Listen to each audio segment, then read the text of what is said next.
Picture चालू करो बे। चलो भाई देखो अब मैं क्या करता हूँ। तो घुसपैठियों की बात, अभी मैं लखनऊ की बात बता रहा हूं आपसे। लखनऊ की मेयर है सुषमा खरकवाल। यस। सुषमा खरकवाल साहिबा ने कहा था लाखों बांग्लादेशी लखनऊ में हैं, लाखों, और स्पेशल ड्राइव चलाई। योगी जी ने कहा डिटेंशन सेंटर बनाएंगे। करोड़ों लोगों को इन्होंने चेक किया। मालूम है कितने घुसपैठिए निकले? मुझे मालूम है एक आप है ना। और वो भी उसके कागज खत्म हो गए थे, वो अवैध रूप से कागज खत्म होने के बाद रह रहा था। एक चीज ये हो गई। दूसरी बात ये हो गई, क्या आपने घुसपैठियों का सवाल, जहां जहां चुनाव घुसपैठिए तो इनके रिश्तेदार हो जाते हैं। बात तो सही है।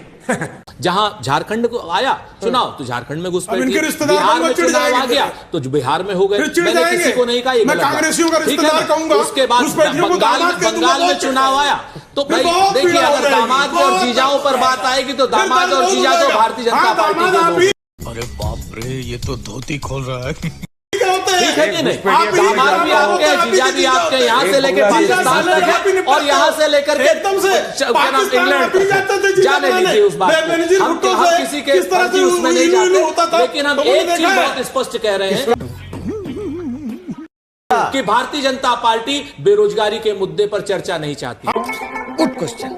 अभी कर ले। भारतीय जनता पार्टी अतिक्रमण के मुद्दे पर चर्चा नहीं चाहती। चले बेरोजगारी पर एक मिनट के लिए दोनों बोल लीजिए। बेरोजगारी पर बोलिए। बेरोजगारी पर आप देश में युवाओं के रोजगार के लिए क्या कर रहे हैं? 1991 से लेकर 1996 और 2004 से लेकर 2014 इनकी कांग्रेस की सरकार के दौरान ईपीएफओ में कुल रजिस्ट्रेशन हुए 1.6 करोड़ और सिर्फ 2020 से 2025 में ईपीएफओ में रजिस्टर हुए 6 करोड़। अरे झूठ बोल रहा है। जो संगठन पूरा कर ले जल्दी बोलिए। जो संगठित क्षेत्र में रोजगार, अगर कोई व्यक्ति किसी को नौकरी दिए बिना उसके जो है ईपीएफओ अकाउंट में पैसे तो डिपॉजिट करेगा नहीं। मगर क्यों? अगर ईपीएफओ में 6 करोड़ नौकरियां इनके 15 वर्षों के शासनकाल की तुलना में 3 गुना नौकरियां अगर ईपीएफओ में होती हैं तो उसका सीधा सा मतलब यह है कि हम रोजगार सृजन कर रहे हैं।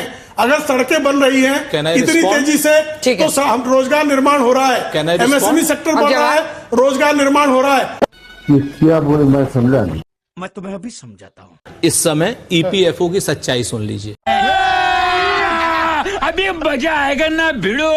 ईपीएफओ में पहले जो ठेकेदार के मेट होते थे ना, डेली मजदूर, उनको ईपीएफओ में नहीं लागू किया जाता था। इन्होंने कानून चेंज करके उनको, अरे भाई एक ठेकेदार को जो रोजगार है उसके 20 उसको आप जाकर के ईपीएफओ में डाल दे रहे हैं। तो अच्छी बात है ना? नहीं है अच्छी बात। मजदूरों का शामिल होना उनको प्रोविडेंट फंड का एक अंजना जी, अगर फिर मैं आपको फिर से कहता हूं कि ईपीएफओ में आंकड़ों को कहते हैं ना कि तुम्हारी फाइलों में गांव का मौसम, मगर ये आंकड़े झूठे, ये दावी किताबी है। तुम्हारी बेल चांदी की, तुम्हारे जाम सोने, ऐसा है लेबर लॉ का। अब बीच में कौन बोल रहा है अंजना जी? बीच में ना बोल। शुक्ला जी, मेरे पास बहुत चीजें हैं बोलने के लिए। मेरे पास बहुत चीजें हैं।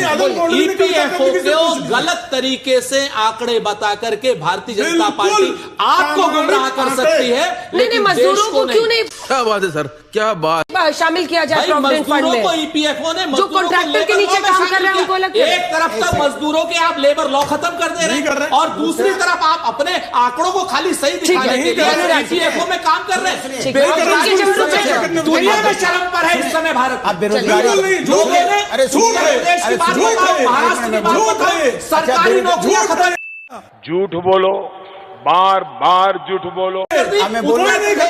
संविदा बोर्ड बना दिया। अच्छा मजेदार बात देखिए, बेरोजगारी पे अरे छोड़ी, सुन तो लीजिए। चैनल बंद होते जा रहे हैं, प्राइवेट कंपनियां बंद होती जा रही है। हर तीसरा जो है, मैं आपको बताऊं, हर तीसरा एमएसएमई बंद हो गया। अरे नहीं, कौन कह रहा है रोजगार बढ़ रहा है? मैंने कहा कि प्रोविडेंट फंड में उनका शामिल होने में क्या प्रॉब्लम है? बस हवा निकल गई।